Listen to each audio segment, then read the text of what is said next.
L'actualité forte dans Port-Gentil nous emmène vers le monde de l'éducation. On y parle depuis hier d'examens blancs provinciaux du premier degré. Il y a quelques minutes seulement, les élèves planchaient sur l'épreuve de dessin, pendant que du côté des salles de correction, on s'active afin que les résultats soient disponibles et rendus publics dès demain. Les examens du CEP provincial se déroulent dans de très bonnes conditions.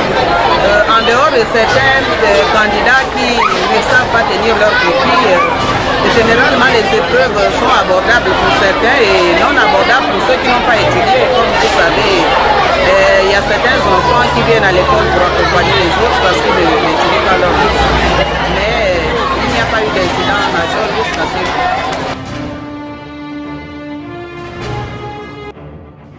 En rappel, l'honorable Alain Patrick Makungu, député du 2e arrondissement de la commune de Port-Gentil, était du côté de la mairie de la circonscription administrative concernée. Il s'agissait pour le représentant des populations de ce coin de la commune, à l'hémicycle du palais Léomba, de voler au secours d'une signalétique quasi absente. Il y a une recrudescence des accidents à la voie publique et il était bien de pouvoir trouver une solution qui ne peut pas être définitive, mais qui est une solution qui est ponctuelle vis-à-vis de ces problèmes d'accident. Et ceci, c'est une des solutions, c'était remettre en place les panneaux de signalisation verticale qui manquent un peu dans le 2e arrondissement de Port-Gentil.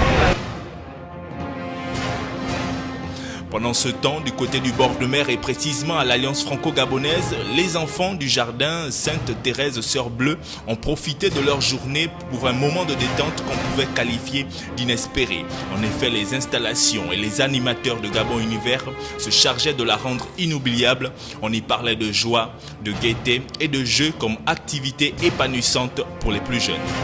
Les jeux, c'est une activité comme l'éducation musicale, le graphisme.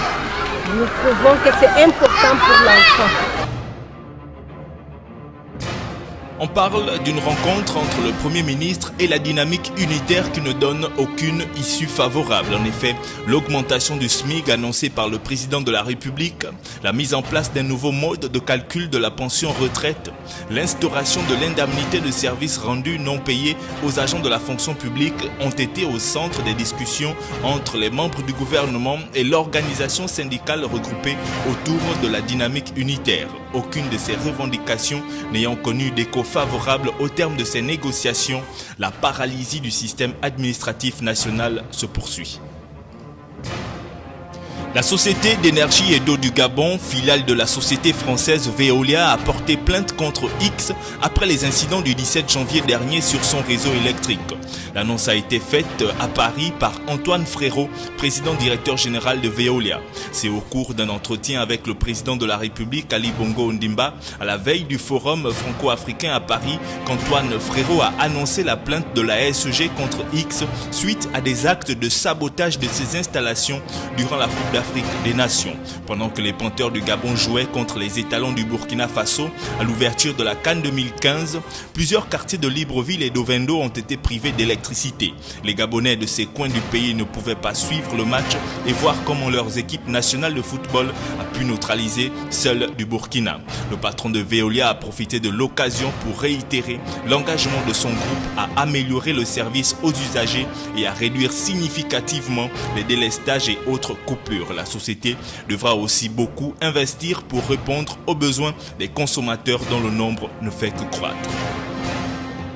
Le développement de tous ces titres dans votre principale édition d'information est toujours sur les programmes de la radio-télévision Canal Delta.